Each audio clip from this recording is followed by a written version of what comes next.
after a long delay of games that I have not been commenting on, because quite simply, I've not had a lot to say about them, and what I would have said, even through winning, would have seemed like sour grapes, and I don't want to seem like that.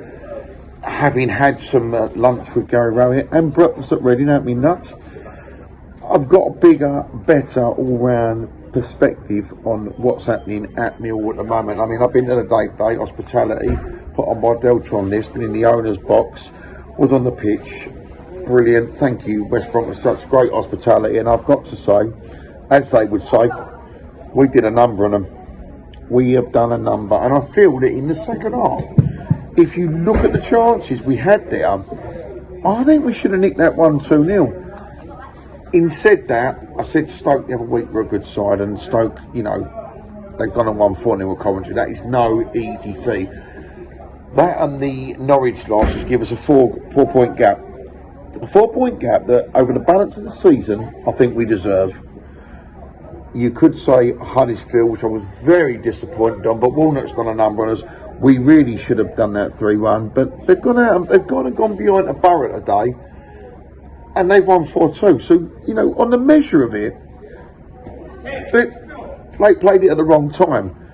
Got a cameraman that wants to join in at the moment, but we're already filming, so just want to be part of the action. We've had a solid game today. Long played well. I think Cooper, all the lads at the back, Hutchinson, come on. You had Cresswell. You had Danny Mack. Danny Mack's a couple of challenges, absolutely different level. Put the gauge in the stands. Murray Wallace got a little bit of a nutmeg from Wallace. What?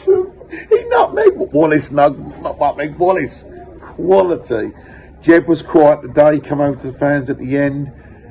I think he tried to clap the Millwall, but I think we were in full voice of "you're a wanker," you know, as it is with Millwall. But if we all put our hand on our heart, we do know that Wallace was a great servant for Millwall. Might have been a bit of a prick at time, but you know what? He was Millwall. He'd done the Millwall way, so would we expect anything less? Honeyman today, I think. Dodgy little picture in the background, as you can see. We can see it down the side. It's all right. You can see it. Dodgy little picture. I don't know what that's of.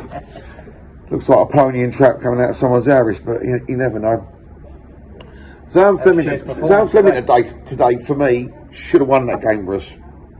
There were a couple of little really good times where he could have slipped the ball in, and it was to Burke and a few others. He didn't do it. He didn't do it. And he had one when he finally got rid of his marker.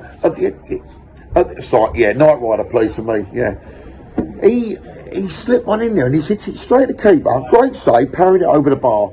But for me, that's got to be bottom left or bottom right. Bradshaw had one, I think, that he should have put in the back of the net. It was the one with Fleming that come across. He sort of got over it. He should have let header low. So on the balance of that, I'm happy. Honeyman, I think, played pretty well. I think Saville had a really good game today. I think Saville and Leonard, they sort of turned the screw in now. I mean, because some of the defending today for us was brilliant. Last ditch, brilliant. 2,100 at Millwall there. I can't argue with that either. What a brilliant thing.